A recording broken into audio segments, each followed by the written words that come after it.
If you've been anywhere near social media these past few months, then you know exactly who I'm talking about. These 20-year-old online coaches who appear to be richer than you, making hundreds of thousands of dollars every single month, driving Ferraris, Lamborghinis, and all the cars that you could only dream of, and who all seem to sell nothing. You don't actually know what they sell, whether it's a course, coaching program, or even an agency that they are running, you don't actually know. And in this video, I'll be breaking down the exact methods that they are using to make the money that they make, how they lie to you at the same time, and what sort of things you should stay away from like the plague that they are doing, which if you implement in your business, then your business will break just as fast as some of these guys' business. Now, before I get into it, I have to caveat everything that not everyone, especially not everyone in this picture, is a scammer, but a lot of them are. So I know a couple of them actually personally, and I work with these people. On this YouTube video, you can also see that I'm also a 20-year-old doing these sorts of things. I work with some of these people, and some of them are legit, especially Nick's setting over here. But there are also other people who are just straight up scamming their audience, but somehow they are successful at it. So let me show you exactly how they brainwash their audience and what sort of methods they are using, which you are not using in your own business. So first I'll be going over what sort of tactics they are genuinely working, what you can copy to grow, what your unfair advantage is as someone who has a quality service and someone who cares about their customers.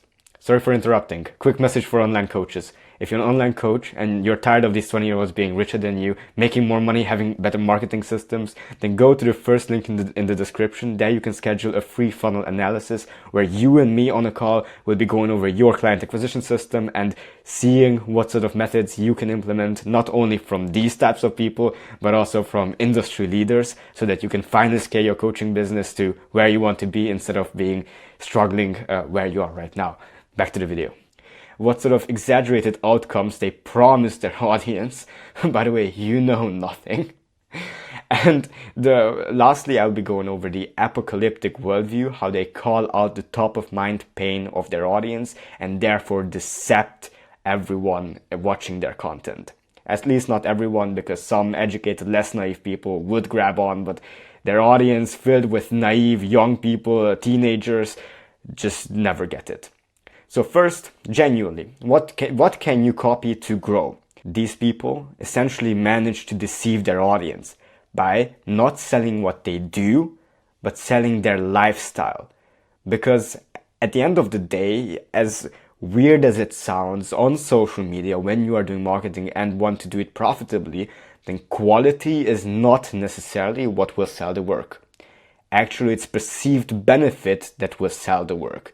The perceived value of something that will sell the work. Which means that if someone has the lifestyle that someone else needs, and they want that lifestyle, they've been dreaming of that for years, and they see them having it, then whatever the vehicle is, whatever vehicle that person up there took, they will want to do the same.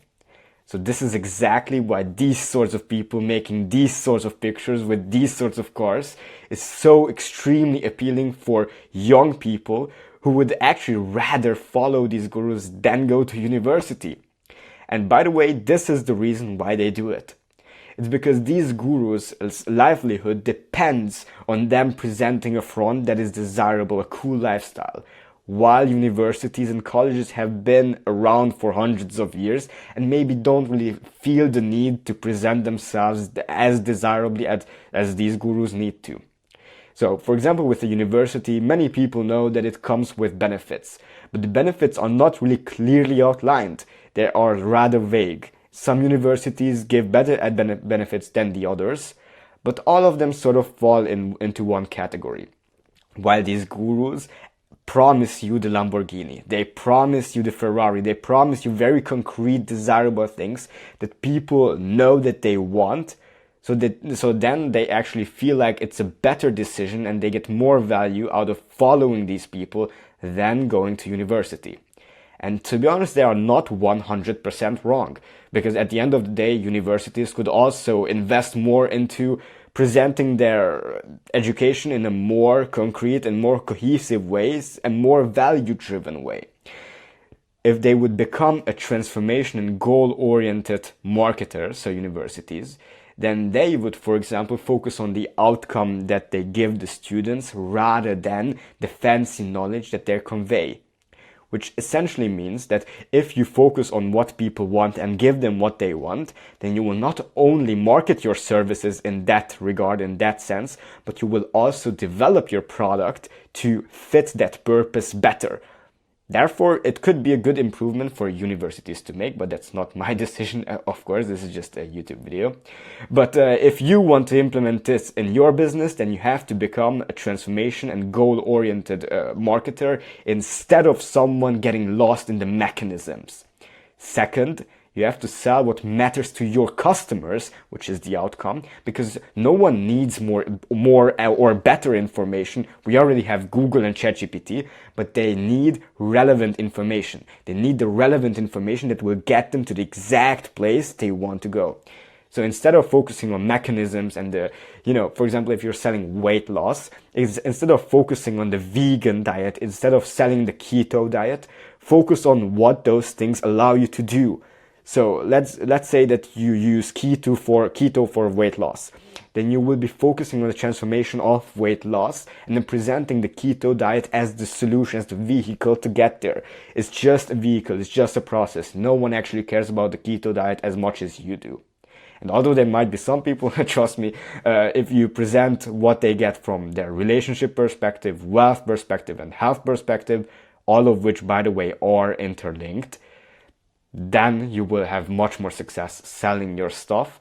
And if you take inspiration from these types of people, how they market their services, then you will be even better off. Now let's get into your unfair advantage. So you have to know that these types of people, these 20-year-olds, are selling to even younger kids. Because obviously older people will question and are not as naive as young kids, but they sell to young kids. Which means very often a golden packaging, making something look good instead of it actually being good, can make something valuable.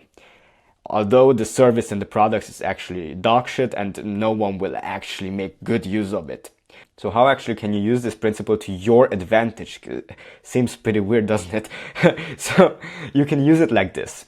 You likely have a good service, you likely care about your customers, and you likely want to make a difference. And this is exactly why you win. Once you drop a few limiting beliefs around marketing, just check out other videos on this channel for those to dropping those limiting beliefs. But this is exactly why you'll win. Because these people, although they can get a lot of upfront cash, I've heard of instances where they were 50, 60% refunds. It means that someone makes $60,000 online from these types of people, and half of them are refunds because they can never fulfill, and they actually get sued for their deception online. So this is exactly what your unfair advantage is, because you can, after you implement these strategies and actually sell the benefit, then you can use those people who bought as testimonials for further customers and feed the engine and keep a healthy business going. Okay, so thirdly, we have the exaggerated outcomes. You know nothing. So this is, by the way, our video. If you want to check this out, I can just link it in the captions or wherever. But this is our video, and I had to put it here because this is also can appear to be an exaggerated outcome. So 21K in 32 days, but this is exactly why we use testimonial interviews, full-length testimonial interviews with every single client of ours, so that we just increase the likelihood that this is real. Now, I have to admit, we can just fake everything, but if you want to find out whether or not we are fake in scaling coaches and helping them grow their business, building systems, then go down below, schedule a call, and then we'll analyze your funnel together. And if you feel like after the call that we're still scammers, then then you can just rank us among these people. But if not, then maybe we can do something together. Let me just quickly introduce you how they scam you. First, revenue is not revenue anymore. Revenue is cash collected.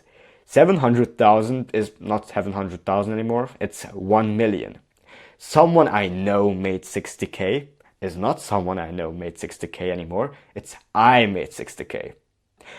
I've edited a video for someone is not I've edited a video for someone anymore. It's I've helped them make 35K from Instagram alone. Lastly, gross revenue is $120,000 on Stripe, for example, a payment processor, which is refunds included. It just leaves out the refunds included, which were 70,000, and it's just cash collected 120,000. This one and this one can be completely faked by just these simple menial differences in definitions. So how can you use this principle, this scamming principle, exaggerating outcomes? Use it like this. Make the outcomes as good as possible, because nowadays social media is a very competitive marketplace, but include client interviews like we do.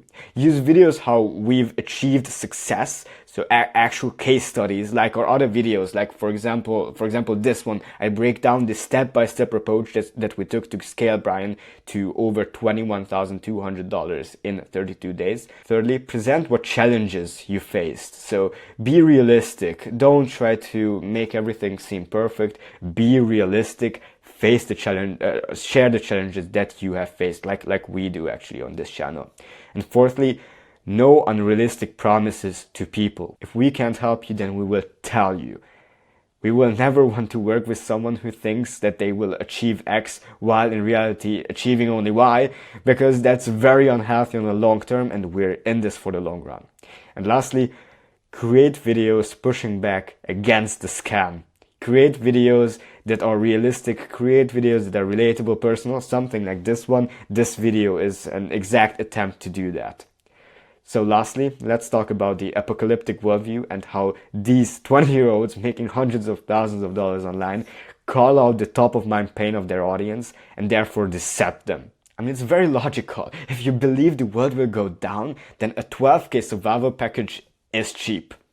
And this is exactly why an apocalyptic worldview, like you will, if you work a 9 to 5, then you will die because it's the worst thing ever and 9 to 5 will crush your soul. This is enough motivation for a lot of people to be decepted and buy into the scam. So how do you use this instinctive truth ethically? Just pick a real problem and solve it. Pick a real problem that you don't have to exaggerate, because a lot of problems in the world are real and you don't have to exaggerate them, you just have to tell the truth. And the problem with many young entrepreneurs is that they don't see the real problems. They only see surface level problems, which keeps them, stay scammers. They just want to help others make money, but they actually don't see the real problems. And quite frankly, that could be for a lot of reasons, maybe because they're young and inexperienced, but it's much more likely that they have just never thought it through critically and sat down and actually think it through critically, because you also see some people do the exact same thing while they are 30, 40 years old, and they have not changed a bit. So it's not necessarily about them being 20 years old. It's more of they have never actually thought these things through, and they don't even realize the damage that they are doing to society, to certain people who they are scamming and stuff like that. So be careful. But if you want to use the apocalyptic worldview to your advantage, you have to figure out what the real problems are that you don't have to exaggerate, that are just bad in themselves. Is not having a 100K per month business really the problem? Or is it crippling insecurity that makes you want that desperately? Is not having 1 million followers really the problem? Or is it maybe the lack of social connection that these types of people experience? Is being an entrepreneur really the problem? Not being an entrepreneur, sorry. Or is it maybe lack of meaning and purpose in their life? And if you can target your messaging to these problems rather than some superficial problems that you just create out of nowhere, and you actually have the best interest of your customers and your audience in mind, then you can use the apocalyptic worldview, because a lot of things in the world are a little bit apocalyptic. So it would be a lie for me to say that things are perfect. A lot of people have crippling insecurity. A lot of people have a desperate lack of social connection. And a lot of people have a desperate lack of meaning, of purpose. So just use those. You don't have to lie, you don't have to invent problems just for you to make money. So this is how you use it. Take the same problem a 20-year-old business coach attempts to solve and go 3 layers deeper. Go as deep as you feel like you need to go, and then you reach a level when you will finally be able to use the apocalyptic worldview and not just look down on 9-to-5ers for no reason and for people who are making an honest living, but actually address the real problems in the room. So, as a concluding remark, setting the North Star of your service correctly instead of remaining on the surface is the most ethical thing you can do. Because if you truly believe that you are doing something great for your customers, then it's also your responsibility for them to see it. Thanks for watching this video. If you've learned anything new and you found out why 20-year-old online coaches are richer than you, then please subscribe to the channel and watch the next video that's popping up. I hope you have a good day.